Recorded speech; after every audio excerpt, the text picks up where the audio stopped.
ছোটবেলায় পড়েছিলাম, বাহ কি চমৎকার চাঁদ। এই চাঁদ রাত আসতে না আসতেই, মূলত কুরবানির ঈদের কোনো চাঁদ রাত থাকে না, তারপরেও শেষ রাতটিকে ওনারা চাঁদ রাত হিসেবে বিবেচনা করে থাকেন। তো এই চাঁদ রাত আসতে না আসতেই গরুর হাট বা গাবতলীর পশুর হাটের কিন্তু জাঁকজমক লক্ষ্য করা যাচ্ছে। সেই সাথে এই দীর্ঘ এরিয়া জুড়ে কিন্তু প্যান্ডেল তৈরি করা হয়েছে এই গাবতলীর পশুর হাট বা সামনের পশুগুলো বিক্রি করার উপলক্ষে। এখন ইতিমধ্যে আমার সামনে একটি গরু দেখতে পাচ্ছেন, এই গরুটি বেচা কিনা শেষ। এই শেষান্ত সময়ে কিন্তু হাসিল ঘরের সামনে আনা হয়েছে। এই হাসিলের রশিদটি কাটার মধ্য দিয়ে একেবারে গৃহস্থ বা যিনি কিনেছেন সেই খদ্দেরের হাতে পৌঁছে দিবেন। আপনি কি কিনেছেন নাকি ব্যবসায়ী? আমি কিনছি। আচ্ছা, কত টাকায় কিনলেন? 1,78,000। আচ্ছা, দেখেন আমাদের এই আপনি মাংসের ব্যবসা করেন? না না, আমার কোরবানির জন্য। বাহ, মাশাল্লাহ। আসলে যারা সচেতন তারা কিন্তু আগেই এই প্রাণীগুলো, বিশেষ করে কুরবানির সময় তো আসলে দেহের ওজন। আচ্ছা, একটু কুরবানি সম্পর্কে যদি বলতেন। আমরা জেনে থাকি যে দেহের ওজন বা অন্যান্য দিক বিবেচনা না করেই মন খুশি মতো প্রাণীগুলো কিনা এটা হয়। হলো আল্লাহকে রাজি খুশি করার জন্য। কোরবানি একমাত্র আল্লাহর উদ্দেশ্যে, আর মানুষের কোনো হাত নাই এখানে। একমাত্র আল্লাহকে রাজি খুশি করার জন্য কোরবানি। জি জি জি। তো তারপরেও কেমন টার্গেট করছেন, মানে বডি ওয়েটটা কেমন হতে পারে? ওইটা তো 5 মণ হতে পারে। আচ্ছা আচ্ছা, কত টাকা গেল এই বাজারে? 1,78,000। 1,78,000 টাকায়। প্রিয় দর্শক, দেখতে পাচ্ছেন আমাদের এই কুরবানি দেওয়ার জন্য এই ভদ্রলোক তিনি এই গরুটি কিনেছেন। মূলত এখনও কুরবানির ঈদের অনেক দিন দেরি আছে, তারপরেও কিন্তু তিনি এই গরুটি কিনে রেখেছেন। এখন তো পালতে হবে, তাই না? পালবো, ইনশাল্লাহ পালবো। আচ্ছা আচ্ছা, আসলে এমনটা আশা, এমনটা উচ্ছ্বাস থাকাই প্রয়োজন।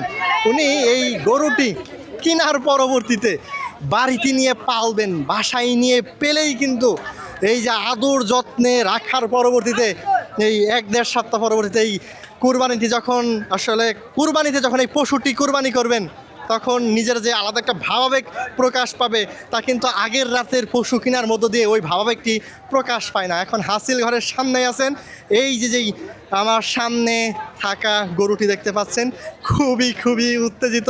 আচ্ছা, এইটা নিবেন কিভাবে? খুবই তো তেজি গরু। একটা পিকআপে করে নিয়ে যাবো। আচ্ছা, একটা পিকআপে পিকআপে করে আদাবরে, মানে এই ঢাকাতেই আছে? আদাবর মেহেদিবাগ হাউজিং, বাড়ি নম্বর 16, রোড নম্বর 1। আচ্ছা আচ্ছা। আমার নাম হলো হাজি ফুরকান মুন্সি। আচ্ছা, আমাদের হাজি সাহেব তিনি এই গরুটি কিনেছেন। একটু সামনের দিকে যাবো আমরা। এই খড় কি আপনি কিনেছেন? যাক মাশাআল্লাহ। দেখেন প্রিয় দর্শক, তিনি কিন্তু আগেই এর খাদ্য যোগান নিশ্চিত রেখেছেন, এবং এই যে আমার সামনে থাকে এই গরুটি কিন্তু তিনি কিনেছেন আজকের পশুর হাট থেকে।